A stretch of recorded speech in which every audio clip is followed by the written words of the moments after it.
Bank অধিগ্রহণ আইনের ফলে বেসরকারি ব্যাংক ইমেজ সংকটে পড়তে পারে বলে মনে করে বাংলাদেশ অ্যাসোসিয়েশন অব ব্যাংকস বিএবি।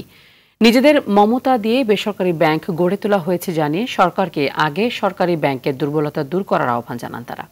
সহযোগিতা পেলে দুর্বল ব্যাংকগুলো ঘুরে দাঁড়াবে বলে মন্তব্য করেন কেউ কেউ। আরও জানাচ্ছেন তৌহিদুর রহমান। সম্প্রতি ব্যাংক রেজুলেশন অর্ডিন্যান্স 2025-এর গ্যাজেট প্রকাশ করেছে অন্তর্বর্তী সরকার। এতে বাংলাদেশ ব্যাংকে বেসরকারি, রাষ্ট্রায়ত্ত এবং বিদেশি সহ তফসিলি ব্যাংক নিয়ন্ত্রণ সহ ব্যাপক ক্ষমতা দেয়া হয়েছে। মালিকদের যে কোনো অনিয়মের তাৎক্ষণিক শাস্তিও দিতে পারবে কেন্দ্রীয় ব্যাংক।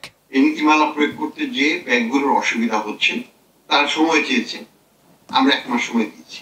নতুন এই আইন প্রসঙ্গে বাংলাদেশ অ্যাসোসিয়েশন অব ব্যাংকস বিএবির চেয়ারম্যান বলেন, প্রণয়নের আগে সংশ্লিষ্টদের মতামত নিলে ভালো হতো। সমস্যা এখানে একটা আছে, এটা একটা পাবলিক অ্যাওয়ারনেস সৃষ্টি করে আর কি, যে সব ব্যাংকগুলোতে যখন তখন এই ব্যাংক হতে পারে, তাহলে তখন ব্যাংকের প্রতি আটটু অনাস্থা এসে যায়, যেটাকে বলা হয় আপনার ইমেজের পোস্ট এসে যায়।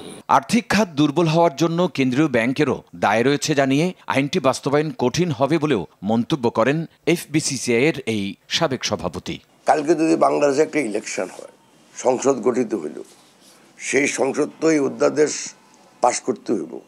যদি সে সংসদ পাশ না করে তাহলে কি এই ক্ষমতা টিকে থাকলো?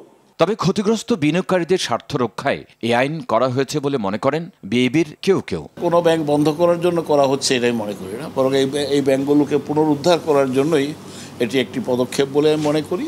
যাদেরকে অনেকদিন থেকে দুর্বল ব্যাংক বলা হচ্ছে, তারা কিন্তু অনেকেই এই সময়ের মধ্যে তাদের যথেষ্ট পরিমাণ রেজিলিয়েন্স, টিকে থাকার সামর্থ্য তারা প্রমাণ করতে পেরেছেন। এই আইনের ফলে ভালো ব্যাংকগুলোর যেন ক্ষতি না হয় সেই বিষয়ে দৃষ্টি রাখার দাবি বিএবির চেয়ারম্যানের।